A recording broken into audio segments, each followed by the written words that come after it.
Cain Country begins in 1 minute.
Good afternoon, Michael Malice here. Let that be welcome for the next hour. I am ecstatic to be filling in for the great Will Cain today on Will Cain Country.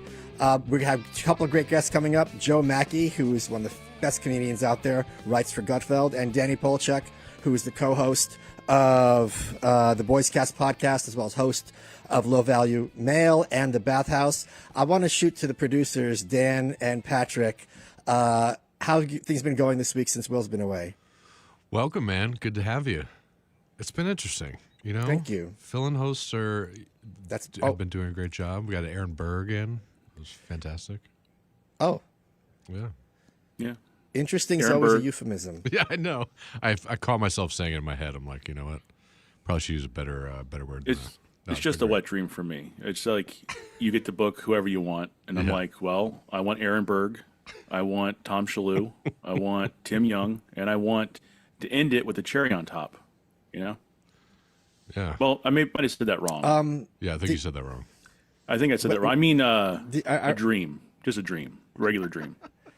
Yeah, Patrick, your wet dreams about Tom Shalhoub, I think, would be appropriate maybe for a nighttime show. And I think you might be the first person in history to have made that claim. I'm glad we're off to such a wonderful start. I'm excited to speak to you guys here from lovely Dallas. I now reside in Austin. And we're going to head over to Danny, who is in scenic New York, to discuss the debacle that is happening in my former hometown. Danny, are you there? Yeah. What's up, Mike? How's it going, man? Great to finally talk. For people who don't know, Danny is co-host of the Boyscast with Ryan Long, host of Low Value Mail and The Bathhouse on X, at Danny Jokes. I have to ask, of all the show titles you could have had, The Bathhouse? It's a live call-in show that we do from the Stand Comedy Club, which I'm sure you're familiar with. We do it from the green room. Yes, sir. And I kind of I didn't give it a ton of thought. I just thought that would be a funny name for it's a bunch of guys, sometimes women, hanging around, taking phone calls. Nothing. I know what you're thinking, Mike. Nothing gay. Do you? Okay, well, I'm not thinking that at all. Oh, okay. That was exactly what I was not thinking, but I was just okay, because that is the number one thing history that people usually bring up is they go, bathhouse. That's odd. Yeah, we could save that for the Wet Dream show in the after hours. Danny, I have a clip of something. Well, I don't know if that's there's any cherries left. I want to play a clip because there was something that Kathy Hochul said, Governor of New York, Kathy Hochul, that I couldn't believe because they're at a point where they're saying the quiet part out loud. Can we play that clip, please? Now, there are some patriotic millionaires who stepped up. Okay, cut me the checks. I mean, just if you want to be supportive, but maybe the first step should be go down to Palm Beach and see who you can bring back home, because our tax base has been eroded. So I philosophically don't have a problem. It is like I have to look at the fact that we are in competition with other states. Yeah, I it's very rare for me to be triggered by something a politician says. And you got to give me a minute to go on my rant, because I've lived in New York all my life until 2021. I still don't know how to drive a car, much to the amusement of everyone on the internet. And to start, the idea that if somehow you emigrate from New York to Florida, Texas, California, or any other state, that somehow you're not patriotic is in and of itself deranged. And if she admits that the issue is New York is not competitive with other states in terms of doing business or simply residency, the answer isn't to blame the people who left to find better situations for themselves, their companies, and their families. It's to take a long, hard look in the mirror. Unfortunately, I have it on good authority that Kathy Hochul doesn't cast a reflection, so it's going to be really hard for her to take a look in the mirror. But you are in New York right now. I'd love to hear your reaction to these words from the fine governor. Again, I never knew that patriotism extended to more local areas. I thought it was a more broader framework. Right. I didn't know that was. I will say, I mean, that's crazy. People are free to live wherever they want for whatever reason they want in this country. Last I checked. I will say something, though. This is more of a reference to you. You have a tweet from I don't know when, I think right before you moved to Austin, that lives in my head all the time. I don't even know if it went viral or anything, but it was something about someone crossing the street and blocking traffic, and you called them cretins. And I walk around the city. Yeah, I don't know. The look on your faces, you don't even remember it. But it was just someone was, you know how people will just walk whenever they choose and they'll inconvenience, 20 people who waited their turn to cross the street, and you called them cretins. And I walk around the city, and that tweet just plays on loop in my head as I watch these cretins block people in traffic. Well, the look on my face I thought you were about to cancel me. Because if anyone says, I have this tweet of you from 5 years ago, I'm like, am I going to go to jail? There's another tweet I thought you were referencing, because I remember before I moved out of New York in 2021, I had seen two people smoking cigarettes on the train within like a week of each other. And having grown up in my entire life in New York, that was not the norm. And I pointed out, I said, look, once this happens, New York's standard of living is in free fall, and people were clowning me saying, oh, you can't handle a cigarette smoke, blah, blah, blah. And then I kept adding to that tweet, because not long after that, fist fights on the train, stabbing. My train station got shot up by a guy, and the FBI tape was right across my old apartment door. And then we went from cigarette smoking one day to women being set on fire the next year. So all those people who were like, this is nothing, that's how it starts. You raise taxes 1%, fine, 2%, fine, 3%. At a certain point, everyone, just like in poker, has their limit. They're like, you know what, Kathy Hochul? I'm going to go to Florida, where it's actually easier for me to wave my American flag than it is in many parts of New York City and New York State. I think I have something to add to your tweet. I was at the Port Authority Times Square station about 2 weeks ago, and I saw, those iconic blue coffee cups? I saw, you know what I'm talking about? Like those little paper, right? I saw one of those, of course, filled with human feces, just on the ground at the Port Authority. That, you know what? You make a good point. Maybe it's actually, we're bouncing back. Yeah. And how do you know it was? I mean, I'm going to push back a little. It has on a distinct. News. How do you know it's? Well, you lived in New York City for how long? 40 years. 40 years. So you live here long enough. You're able to discern between human and animal leavings. I'm so glad that the second Will Cain. I'm so glad the second Will leaves, his show goes completely off the rails. Like, this is not the typical it's Patrick is to blame. Program. We have. I also want to. We have another. We have another quote from Kathy Hochul in 2022 when she was singing quite a different song. Can we play that clip as well? And we're here to say that the era of Trump and Zeldin and Molinaro, just jump on a bus and head down to Florida where you belong, okay? Get out of town. Get out of town. Because you don't represent our values. You are not New Yorkers. So I think what's funny about that is her deranged assumption that if people leave New York, they're going to take a bus to go to Florida. When I left New York, I got myself a first class one-way airline ticket. And since I'm a little person, the armrests were too far apart, so it was a waste of money.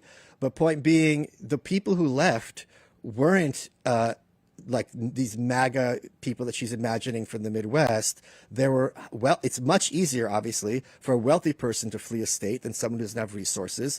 And you could have two homes and you're going to spend the majority of your time in Florida and mark yourself as a Florida resident. And, you know, it's like Thatcher said, the problem with socialism is eventually you run out of other people's money. You would think she would see this coming, but that would require a level of intelligent foresight that is obviously far past that of the current governor of New York. I'd love to hear your thoughts on that quote. I mean, at the time, she wasn't even elected. Did she not was she not the governor strictly because Andrew Cuomo got a little grabby? Right. So she wasn't even elected. Right. She was just kind of put in there. And she's obviously not factoring in the work at home phenomenon where even if you're not, obscenely wealthy, people are like, look, you just kind of do the math and I can do my same job from a much cheaper, nicer place in Texas or Florida. The weather is a lot better. You don't have to deal with all the nonsense in New York and it's not dangerous. And it seems like, obviously, I'm sure you and I agree where it's like, this is almost a common sense thing. Like if it wasn't for stand up, I don't think I would even live in New York. It's not my first choice of places to live in the United States. I kind of live here because I need to. New York is a great place to vacation and it grinds you down to live here, as I'm sure you're well aware. And you're making, you're making a lot of trade-offs. Oh, sorry. Yeah. I'm shocked that as a former New Yorker, I'm at a point now, and I know people are going to recoil at me saying this, I actually enjoy Los Angeles more than New York. Wow. And I want to hear your thoughts on this. The reason is, first of all, it's the weather, which is not a minor thing. Second of all, in Los Angeles, there's fewer people right on top of you, fewer obnoxious people, to put it mildly. And in LA, of all places, this is going to sound like a joke, and I'm not kidding, compared to New York, there seems to be more of a sense of hope. When I was in New York, there was always this idea that if you go to a party, an event, you never know who you're going to run into. Some interesting person making, I don't know, socks, or they breed hamsters, or just some like interesting personalities. Yeah. And that fell by the wayside because if you're going to do something small and intriguing, you're going to be on Etsy, not in NYC. And it's harder and harder to put up your shingle and harder and harder to justify the cost of living. Yeah, I mean, look, that's a nice perk. I'm sure I've been to parties or whatever where there's been some interesting person there. Is it worth everything else that you have to put up with? I mean, it's the cost of living here is obscene. Right. Like I don't even really know how else to put it. So, look, I mean, Kathy Hochul is, her little current begging act is humorous, I guess, to say, like, be a patriot, move back here. We need your tax dollars, but I don't think that's going to cut it, But at the end of the day, the thing that New York does have going for it is that there's so many people moving here who have never lived here because they're moving here for some idea or tracing a dream. And, you get this revolving door here of people who are just like, New York City, gotta live in New York City. And then, for whatever reason, they come here and... So, I mean, I talk to lots of New Yorkers and they're like, I'm never leaving. And I understand if you have family here. I don't. So, I don't know. It's, it definitely has its downsides. So let's say that.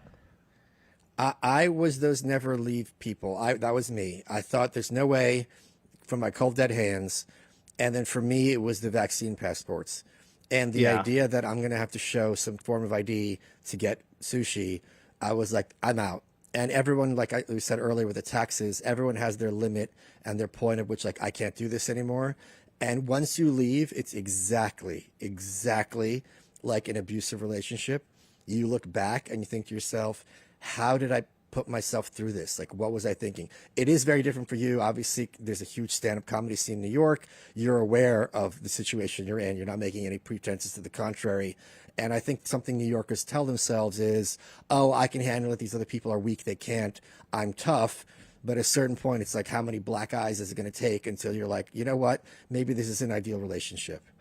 Yeah, I mean, I've said this before. I know this will never happen, but if they let New Yorkers carry guns legally, I think the place would turn around fairly quickly.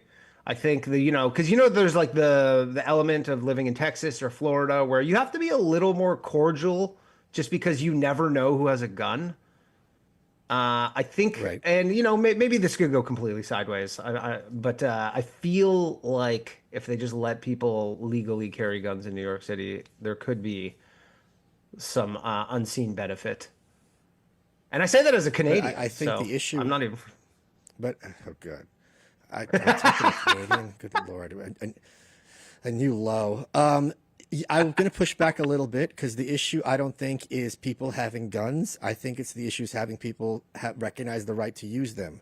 I'm thinking of Kyle Rittenhouse. Obviously, that wasn't New York, but you see these cases in the subway where Good Samaritans step in when someone is being violently assaulted, and they are persecuted and prosecuted at far more stringent and consistent rates than those who actually committed violent crimes in the citizenry. It is clearly a policy of New York City specifically that self-defense is not on the table.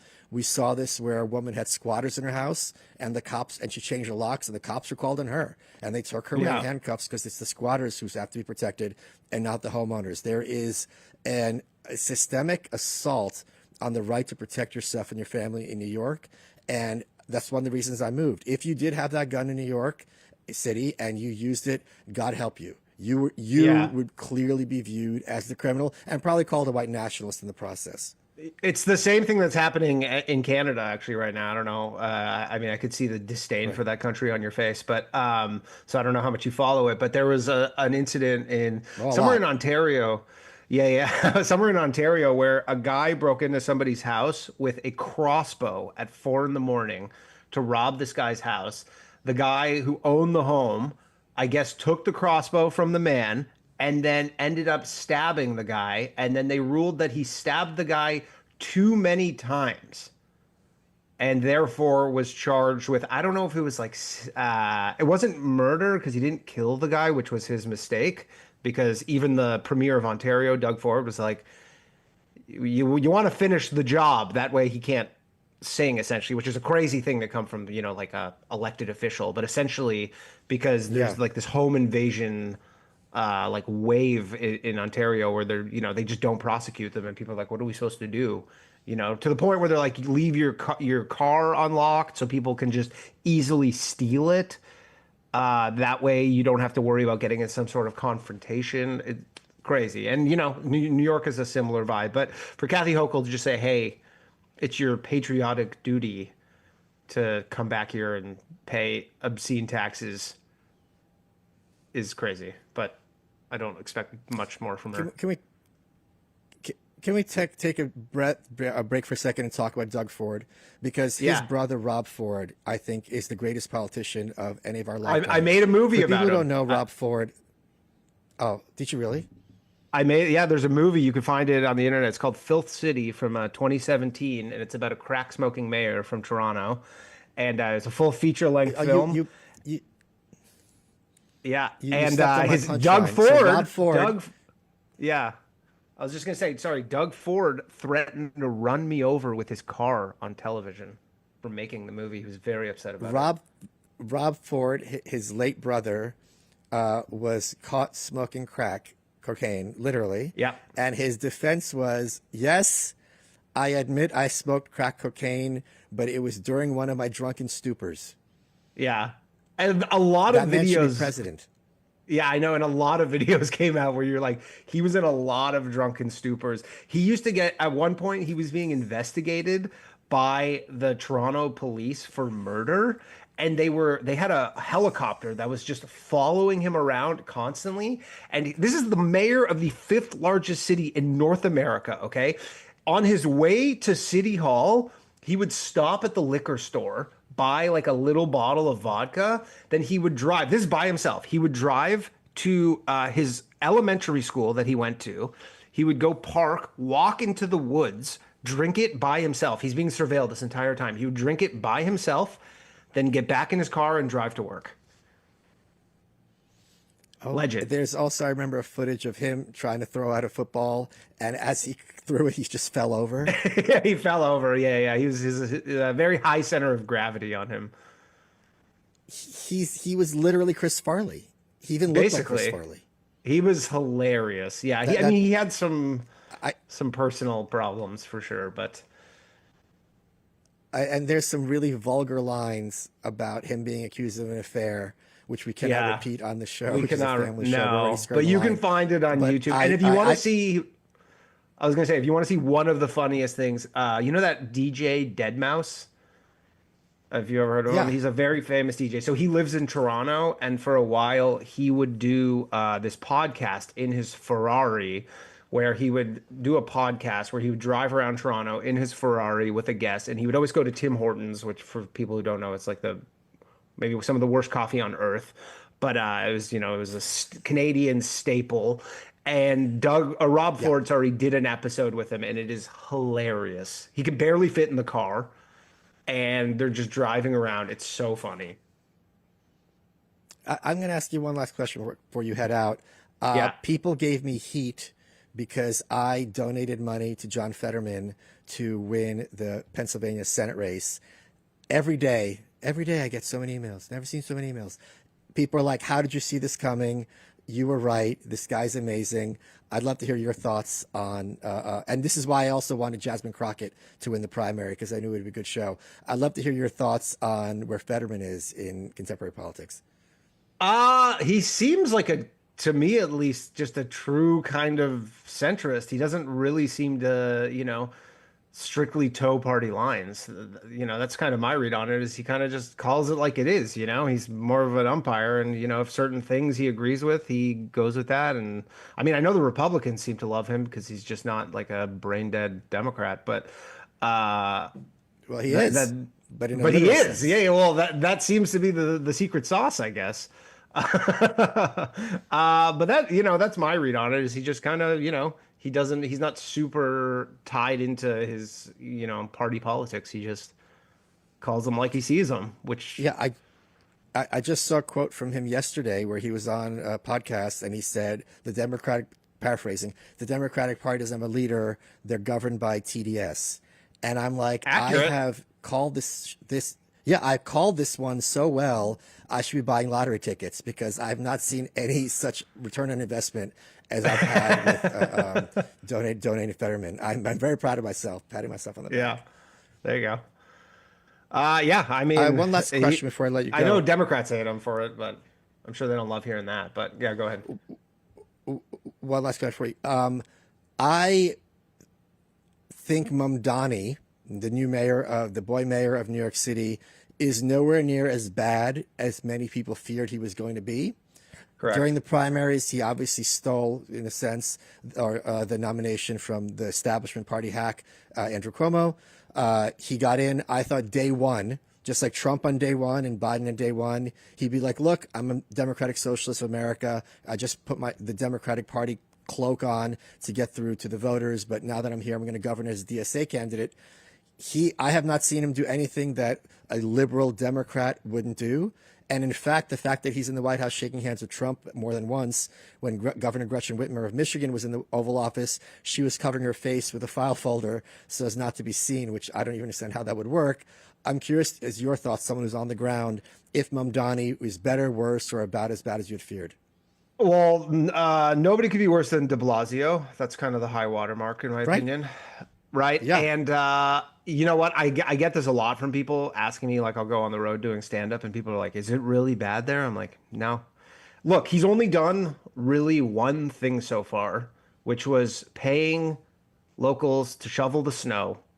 Right. And as much as people don't want to admit it, it worked out well. It was a great idea. Instead of, hiring some contractor who is like the brother of some city councilor and they skim off a bunch of money, he took the money, he gave it directly back to the people to address an issue in the city. It was the next day, the snow was all gone, the money went in the pockets of the people. I've seen other cities, Toronto for example, saying we want to emulate that. As much as people want to be like, oh, what a silly idea, worked perfectly. It was a great idea. And you know what? But we're 3 months into this, so But so far, so good. I'll say that. People want to. I hear you, but my point being, when people who are radical are voted in, he certainly campaigned as a radical, and his rhetoric. I and many others was expecting on first one major radical change. Yes, and so of course. far I've just seen him being a leftist party hack. Yeah, I mean, he's trying to raise property taxes 9.5% across the board to make up for a budget shortfall, which, I mean, obviously he also campaigned as the no rent increase guy. And I don't know if he understands how that might work, but if you raise property taxes across the board 9.5%, that'll likely increase everybody's rent.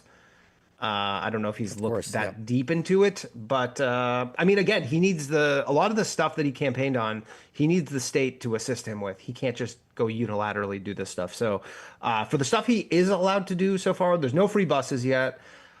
But the snow shoveling went great. So far, so good on the snow shoveling. So TBD. Right. Danny, it was a great pleasure having you. Thank you. It was a great pleasure having you here. Find him on Twitter at Danny Jokes, and the podcasts are the Boyscast, Low Value Mail, and I'll see you at the bathhouse. All right, folks, we're going to take a quick break, and we'll be back with one of my absolute favorite people, comedian Joe Machi.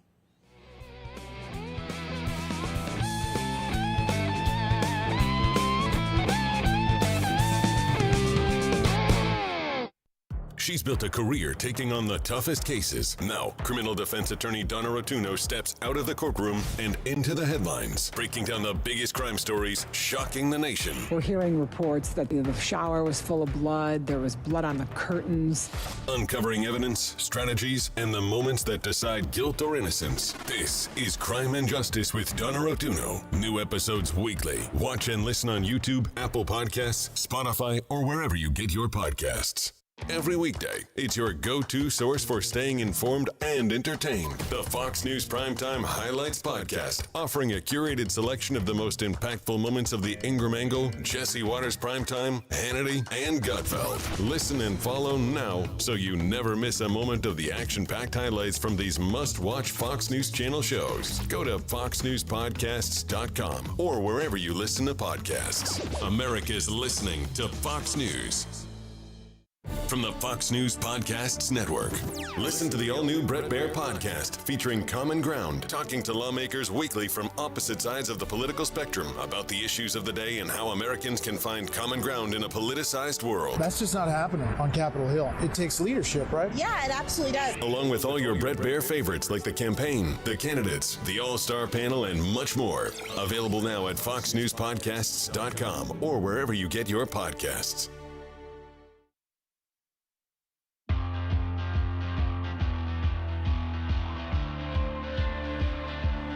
Welcome back. Michael Malice filling in for the great Will Cain, and you folks are in for a real treat because we have with us right now, live from New York, one of my absolute favorite people. He's a writer on Gutfeld. If you ever see him on the road, you're going to have a heck of a time. It is comedian Joe Machi. Hey, how's it going, Mike?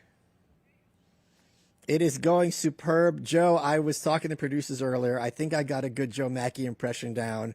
I might kind of get into it in a second.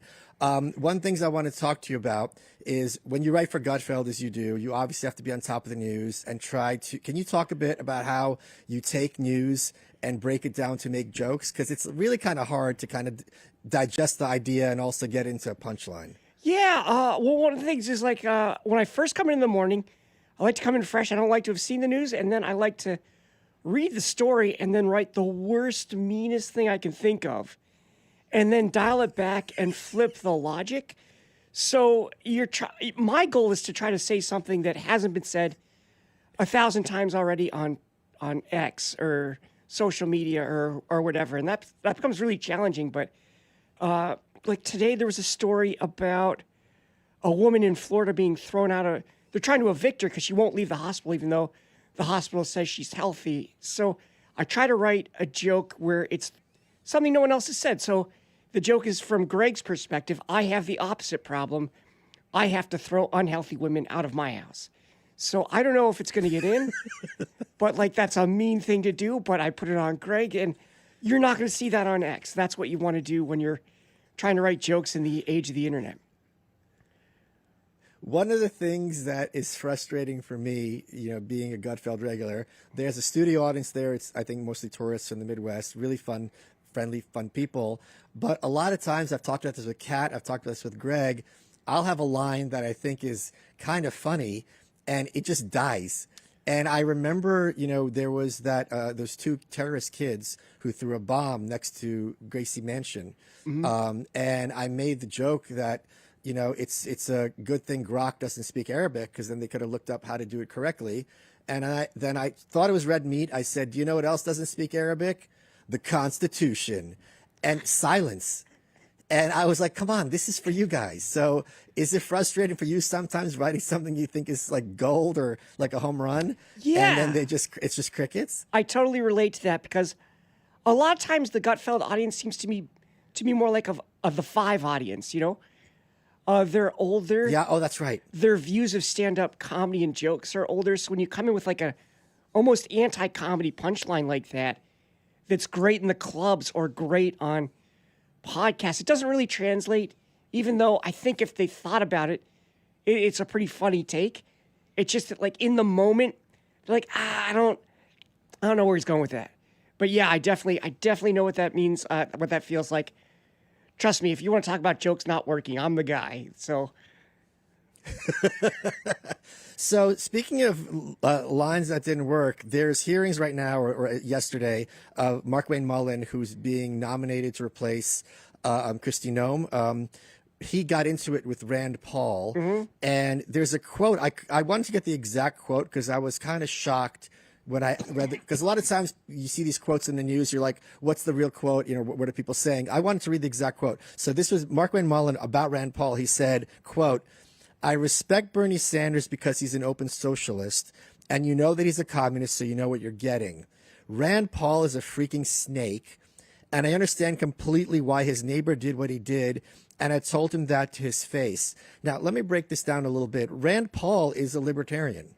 And if anything, he bends the knee on libertarian ideas more than Bernie Sanders does on socialist ideas. He gives the Republicans more than one would expect. Like Ron Paul, for example, his father was in the House, and he was known as Dr. No, because he would just vote no on everything because he regarded it as unconstitutional, and people kind of gave him that right to do so. To say, for people to remember this, oh, we got a fire alarm thing going on.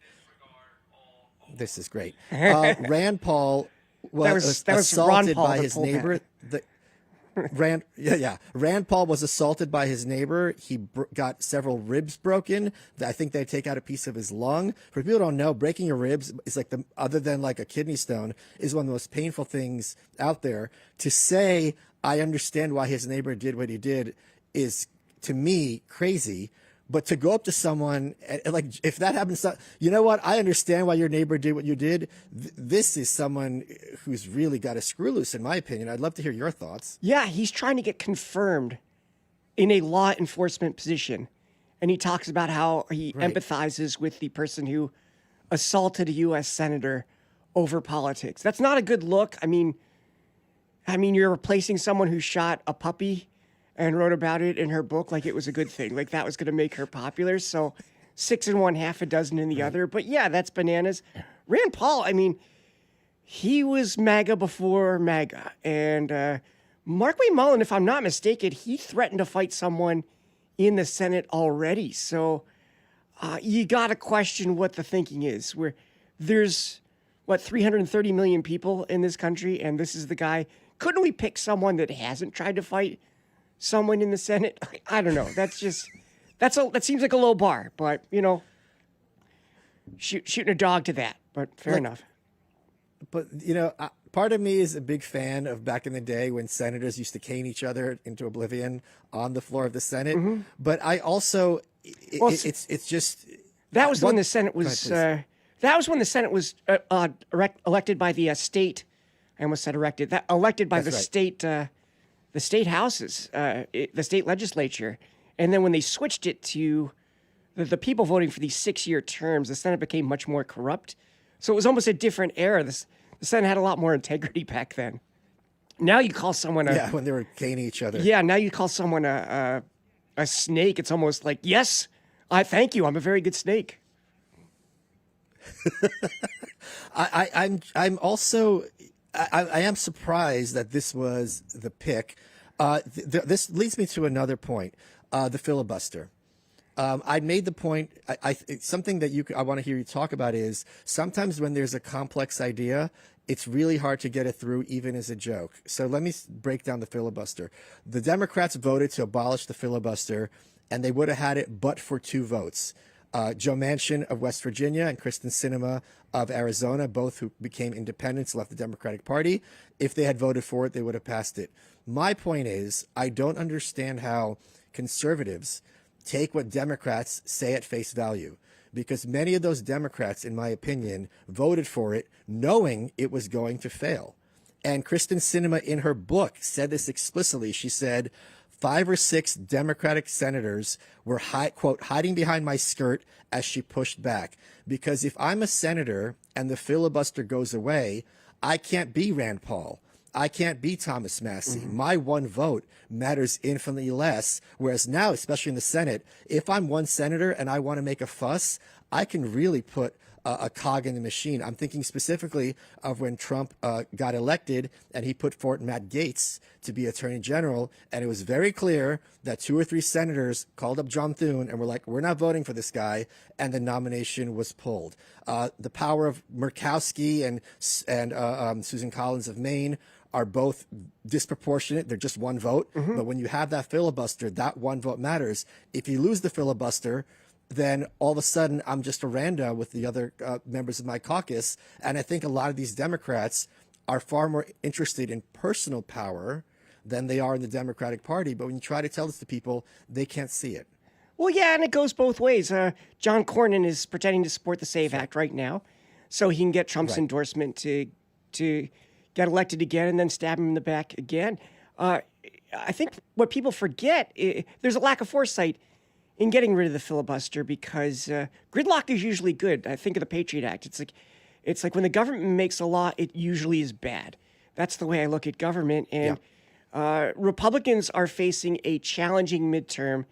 That's an understatement. A lot of polls that say that Republicans are doing well should be mailed to Cologuard immediately because that's what they are.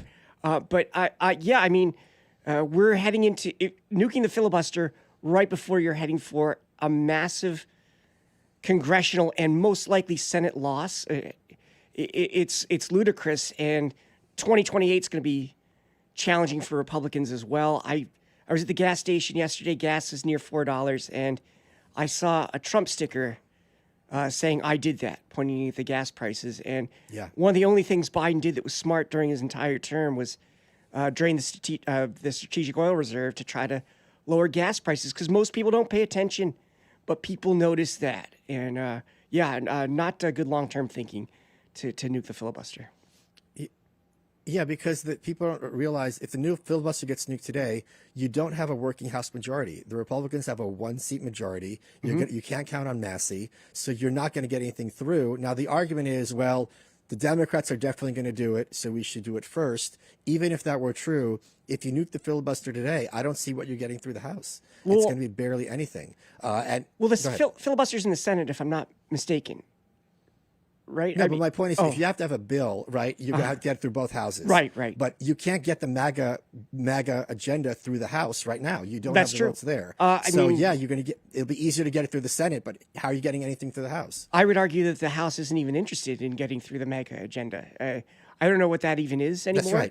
That's right. Certainly you have stalwarts like Thomas Massey, who's kind of holding to what America First really initially was, and then we could get the big, beautiful bill passed, which basically rescinded what Doge cut. So to me, I'm in one of those situations where I'm like, it doesn't matter who you vote for sometimes. And I know that's like a non-answer that a lot of people want to hear right now, but I think it's true. It was funny. I remember I was my first time back on Gutfeld after a couple of years away. This was March of last year or February, early on in the Trump administration. And Greg has his monologue, something to the effect of, the Democrats are never going to win again because all they stand for is awful and terrible. And then the first person to my right, I think it was Kennedy, I don't remember, was saying, blah, blah, blah. And I'm sitting there and I'm nervous because you have the Gutfeld audience there. And I said, guys, it's not even the end of the first quarter, and you're having your victory lap. This is crazy. The Democratic Party is the oldest political party on earth. They will say or do whatever they need to do to increase and maintain their power. They've got 2 years to figure out what's going to work and what doesn't. They can run focus groups. They can put bills out there, trial balloons, what sticks. And all they have to do is wait for Trump to screw up one thing, which he inevitably will, because no president is omniscient and omnipotent. Something's going to happen out of control. And you run on that issue. And a year later, I've been proven correct, because I don't think anyone, on the Republican side is saying, these midterms it's a given, the Republicans are going to do great. Quite the opposite. Yeah, and it's a real shame, because Trump started out with a chance to build a coalition that could last a generation, because for the first time in my lifetime, urban and rural, black and white, Latino, Asian really realized that they had the same grievances. And Trump was addressing those grievances: school choice, fixing healthcare, fighting crime, and DI. A lot of that stuff really has been put on the back burner, if it's even mentioned. I can't remember the last time I've heard a Republican mention school choice, and to me, that's a no-brainer. And it seems like those issues have kind of gone by the wayside, and with it, the Republican majority. And someone who works in New York City, I thought Mamdani was going to win, and I hate socialism. But when he started talking about the rent, I'm like, that's something people care about. And a lot of what Republicans are talking about now, it's not things people care about. And I don't know if you saw this. For people who haven't seen this, Nancy Pelosi is retiring after many years from her San Francisco House district. She released a 7-minute long retirement video. I watched that video from beginning to end. She doesn't mention minorities, DEI, any LGBTQ, not once. She talks about St. Francis of Assisi, how much she likes going to church, and there's a Veterans Day parade.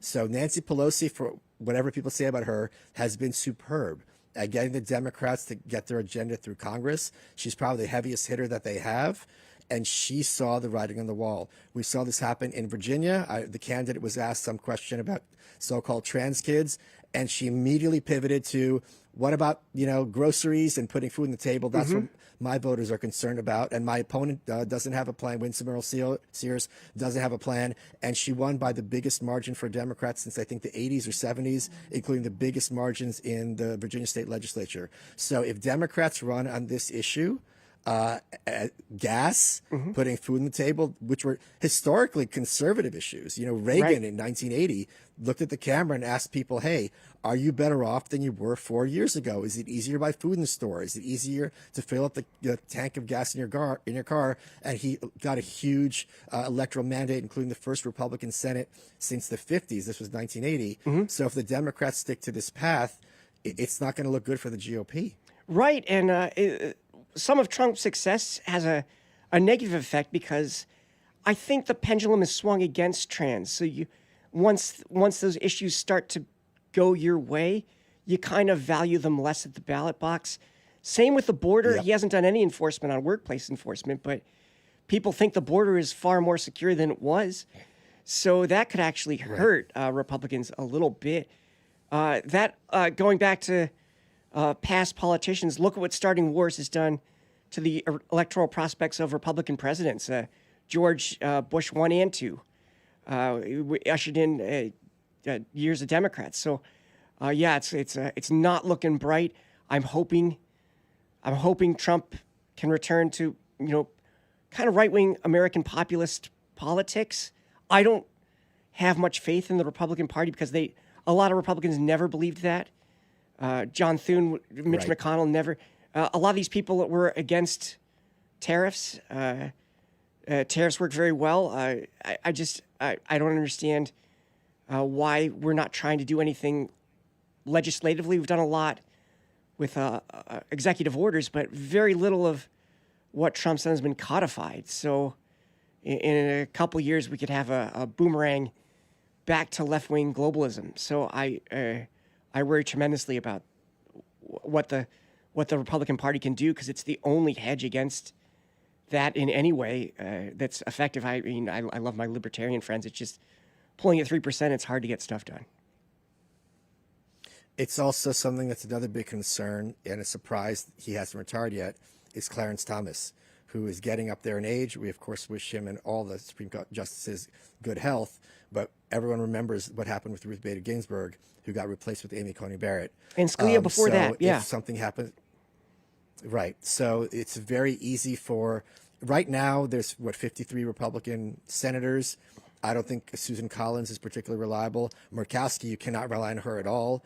So you're already down to 51. So the idea that you could get even someone who's halfway decent, like a Kavanaugh, through at this point is not a given. And if right now Roy Cooper in North Carolina looks like he's going to pick up that seat. In Ohio, it's neck and neck. And Vivek, it looks like he's not doing anywhere near as the donor class thought he was going to do. So very easy to see Ohio losing both the governor and the Senate seat, especially in off your midterm elections. That's 51. Susan Collins is an electoral beast. She's always does better in elections than she does in the polling, but it's looking shaky for her. So that's already getting you to 50.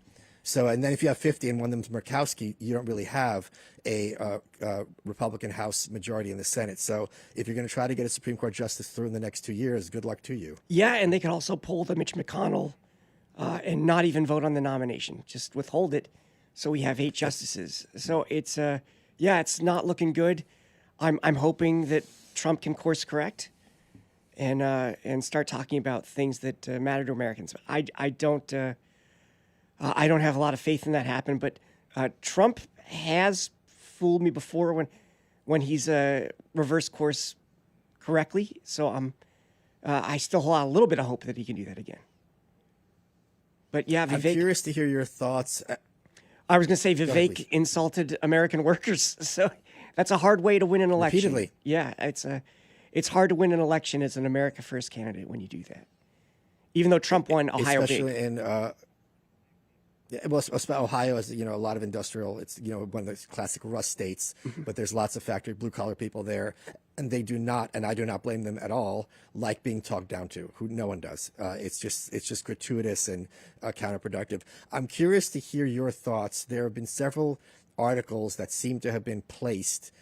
Who knows whether it's Trump people, Rubio people, or just made up. It could be anything. That J.D. Vance is being squeezed out of the talks with Iran, that Trump is basically doing end run about him. There was that photo that I think a lot of people saw where he's at the head of what looked like the kids' table. He's there, there's Tulsi, and they were kind of exiled, and the people making decisions were elsewhere. The argument was, well, you don't want to have the president, the vice president in the same room when you're having these kind of huge attacks. But at the same time, when they got Osama bin Laden, very famously in that photo, you had a President Barack Obama, Joe Biden, Vice President, and Hillary Clinton. They were all in that room together. Do you think there is this growing rift between Trump and his vice president, just like there had been with his previous vice president, Mike Pence? Yes, I do. I mean, even you saw a little bit of it yesterday when Tulsi kind of dodged the question whether or not she thought Iran was an imminent threat. She said that's the president's decision to make, which is true, but it kind of was not what you were hoping for from intelligence. But I think that Vance has been more reluctant to support the war. He's a person who served in the military, kind of just like Joe Kent did, who just left, who resigned. But I think Vance is also a team player in a way that Mike Pence wasn't. So, yeah, he's getting iced out, but I don't foresee him abandoning the ticket in any way or anything like that. But I think there would definitely be a rift between someone who served in the military and a president who hasn't, who seems to, I mean, at least from when you make a statement like you're going to end the war when you feel it in your bones, that to me does not sound like you're confident that you have a plan, and that would be a red flag for someone like J.D. Vance. On the other hand, and I'm sure you'll agree with this, what Trump says publicly might not be what he says privately. So he might be coming off publicly like this is going to go on forever just to scare the ruling class in Iran, where privately he does have certain things that he wants to show his hand in poker. So we don't have that information. That's true. In fairness to the president. I saw people online claiming that this is J.D. Vance being given cover to later disavow the Iran war, which I thought crazy because if you, as the nominee, go against Trump, he's not going to smile and nod. He's going to go scorched earth. Trump, in his second administration, very clearly staffed people on the criterion of loyalty as opposed to other things. And after what happened in his first administration, I don't particularly blame him. Yeah, that's true. I don't buy that at all, just because I don't think it would work. And I think anyone with sophistication would know that that wouldn't work. It's very hard to run against the policies of a ticket that you were in. I think Kamala Harris would tell you that. Right. Yeah. So do you think, I know this, we're a year out from Iowa, New Hampshire. Do you think, prediction time, Joe Machi, I may remind you, you are under oath. Okay. Does J.D. Vance have a lock on the Republican nomination should he choose to run? I don't know if he has a lock. I would say Marco Rubio doesn't. People are floating him more and more. I think that in a primary, a guy who pushed the Gang of Eight amnesty bill in a Republican party has no chance. J.D. Vance, he's very good at speaking. I thought that debate with Tim Walz demonstrated that. He's got a great backstory. He did serve in the military. He seemed more reserved about the wars. So yeah, I think he could win. I don't know if I would say he's a lock, but I think he could win. I don't know who on the Republican bench could build a coalition like Trump did in 24. But I don't know. Time has a way of surprising me. So I've been wrong so many times before. I'd hate to say someone's a lock or isn't. Well, Joe, thank you so much for taking the time to be here. I'll see you in a few weeks when I'm back on Gutfeld. I look forward to it. Say hi to everyone over there. And I'm very proud of myself personally for becoming friends with Tyrus, which was not easy to do. Oh, he's a gentle giant. It was great talking to you. Thank you. Take care, Joe. Let's head over to the guys, Dan and Patrick. I'm curious to hear your thoughts as to, where this whole Iran situation is going. Because one of the things, I was on a podcast recently, and the point I made, which I hadn't heard other people make, what I'm very concerned about, is if the Iranian people take Trump at his word and they take to the streets and they try to have an uprising, and then Trump or someone else is like, all right, good luck, guys, and we cut and run, and all those people are slaughtered, just as thousands of them had very recently been slaughtered by the regime. So that is a big concern of mine, and I'm worried just in general about the whole situation. I'd love to hear your thoughts. Patrick? Yeah.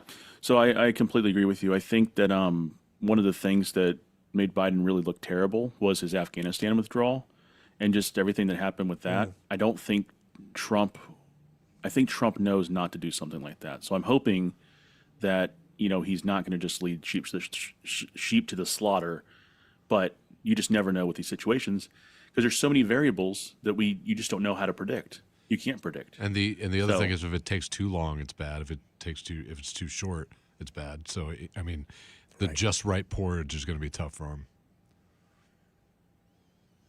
So Will's gone.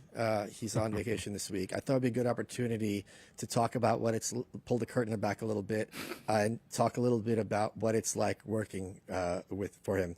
Patrick, what do you think is your favorite thing about working with Will Cain, and what do you like the least?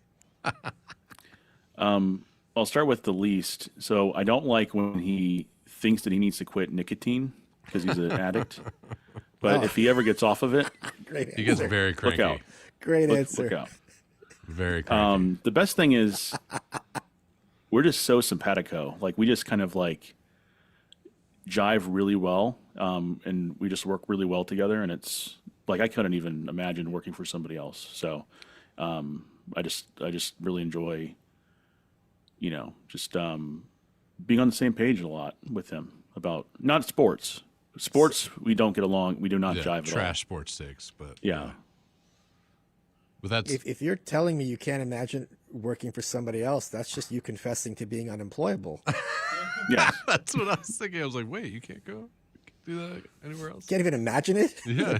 Wow. I could imagine. I have no idea what I'm going to do. If Will just stops. I have imagined it, and I'm like, I don't really want to. I don't know. I couldn't imagine. That's very different. I don't know. Yeah, it's much different. No, speaking of sports, Dan, I'm curious your favorite things about working with Will and least favorite. Well, so the best thing is I came from the sports world too, just as Will did, into the news and politics world. Yeah. So we kind of think that same way. like sports talk is not that different from news talk. It's different topics, but it's the same way you look at it. So that we work really well together. The one thing is he pins me as like a very liberal lefty, which I am not. I'm pretty middle down the road. I hang out with a lot of libs, but don't let them fool you. I have some takes that might not be agreeable here in this venue, but that's all right. Oh, yeah. Such as what? No, I'm not even going there. Not even going there. Give us a little taste, just a little taste. Not even just something. I was upset about the ice shooting. We'll go there. Oh, okay. I think that's fair. I think a lot of people were upset by it. I mean, I was just trying to say nothing to be giddy over. I was just saying that like something should be done. Is my point. Not that we should be blaming the victim of a violent crime, but I think there should be consequences so it doesn't happen again. I mean, and make these officers think twice about what they're doing. Oh, open borders and amnesty. Got it. Patrick, we all heard you say it. Patrick, I'm curious to hear, what is the most surprising thing about Will that most people don't know? Wow, what? He loves to wear Vans. That was surprising to me. Oh yeah. He wears Vans. That is surprising, right? You think he wears cowboy boots all the time, but he no, wears slip-on Vans. Yeah. He's just like a surfer kind of Vans kind of guy on the side. Very low key. Huh. Yeah. And that's because that is kind of surprising. Throughout his whole life, him and his family have vacationed in Hawaii, and so I imagine it has something to do with it, like that.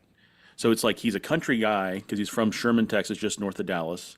But then every summer for like 2 weeks they go to Hawaii, and so he has like this weird. It's like a weird dichotomy, where it's like Texas, but also laid back. There's Fox News Will, and then there's like laid back Hawaiian Will. Am I remembering correctly that it was James Tallarico who went on the show, and then later lied about what Will had said about him in public? Yeah, he came on the show, and Will had to hit a commercial break, just as you do in TV. And so Will had to kind of cut him off a little prematurely. They're having a long conversation, longer than most TV conversations anyways. So James Tallarico afterwards went online and said, he cut me off because I was winning this argument, which was not true. Right. That's what it was. And I remember Will, I talked to him, I'm sure I'm not telling tales outside of school, that Will was kind of taken aback by it because from his perspective, and in my experience with him, let's have a vigorous discussion, and you can disagree with me if you want. And he's never censored anything that I disagree with him about. So I think that to go public with that is, we saw Mark Wayne Mullen calling Rand Paul a snake. I think that's snake behavior because it's very easy to be like, hey, in the moment, the cameras go off, you were cut. You could have that argument in person, but he chose to leave and kind of pick his battle and have his attempt at a viral moment. I think he's a very duplicitous figure, to put it mildly.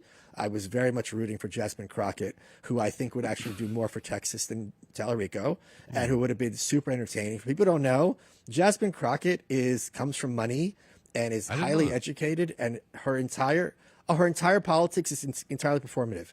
It's exactly like watching WWE. She's playing a character. There's plenty of footage of her being completely it's totally a character. People buy into it, just like when there's a bad guy wrestler, you really kind of hate them.